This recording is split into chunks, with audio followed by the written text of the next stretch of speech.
tumpok-tumpok sa idalom sang balay. Indagat sang ido, indagat sang ido, indagat sang ido, ang manok na nagapon sa langaw na nagtupit ng sa kaing tumpok-tumpok sa idalom sang balay. Isang tuya, ano na yan? Ginsipa sang hubog ang manok. Ginsipa sang hubog ang ido nga nagkaon sa langaw nagtusik sa langaw nga nagapon sa taing tumpok-tumpok sa idalom sang balay.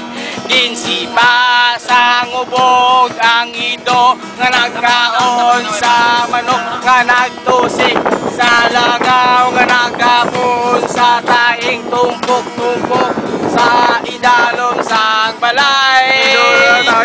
Ginsipa sang hubog, ginsipa sang hubog, ginsipa sang hubog ang ido nga nagkaon sa manok nga nagtusik sa langaw nga nagapon sa taing tumpok-tumpok sa idalom sang balay. Kinakop sang pulis. Kintakop sang pulis ang hubog nga nagsipa sa manok nga nagtusik sa langaw nga nagapon sa taing tumpok-tumpok sa idalom sang balay.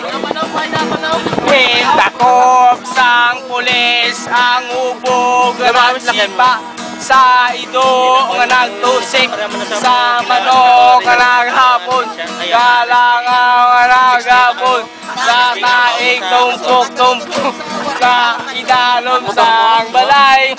Ito yung pangita pa bayan. Gendakop sang pulis, gendakop sang pulis, gendakop sang pulis ang hubog nga nagsipa sa ido nga nagtusik sa langaw nga nagapon sa taing tumpok-tumpok sa idalom sang balay. Ginbangkaw ni Irek. Ginbangkaw ni Irek ang pulis nga nagsipa sa ido nga nagkaon sa manok nga nagtusik sa langaw nga nagapon sa taing tumpok-tumpok sa idalom sang balay. Ginbangkaw ni Irek ang pulis nga nagsipa sa ido nga nagkaon sa manok nga nagtusik sa langaw nga naghapon sa taing tumpok-tumpok sa idalom sang balay.